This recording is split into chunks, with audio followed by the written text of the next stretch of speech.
একদম প্রথম দিকেই রয়েছে আপনার এই ধনিয়া ক্ষেত। বর্তমান ধনিয়া ক্ষেতের গাছ এরকম বড় হয়েছে। আর একদম ধনিয়া ক্ষেতের সোজাসুজি রয়েছে এই নাপা শাক ক্ষেত এবং হাপা শাক ক্ষেত। অবশ্য আপনারা এসে খেতে পারবেন। আর এই ধনিয়া এবং নাপা শাক ক্ষেতের সঙ্গে রয়েছে এই পেঁয়াজ ক্ষেত।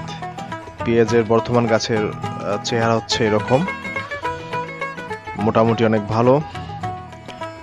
এবং এই হচ্ছে আপনার আলু ক্ষেত। বর্তমান আলু ক্ষেতের অবস্থা এরকম, সম্পূর্ণ গাছ গজাইছে। আর এখন যেটা আপনি দেখতেছেন এটা হচ্ছে আলু বাদাই করা হচ্ছে। আলু বাধাই করার পর আলুর গাছের চেহারা অটোমেটিকলি আবার কিছুদিনের মধ্যে আরো অনেক ভালো হয়ে যায়। মোটামুটি ভালো হয়েছে আলুর চেহারা।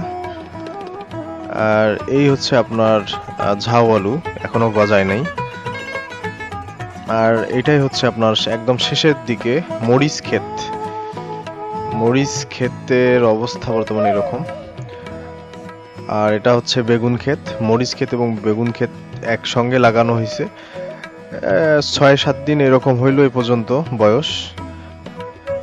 আর এটা হচ্ছে আপনার রসুন ক্ষেত। বর্তমান রসুন ক্ষেতের অবস্থা এরকম। রসুন ক্ষেত অবশ্য একটু সময় নিয়ে উন্নতির দিকে যায়।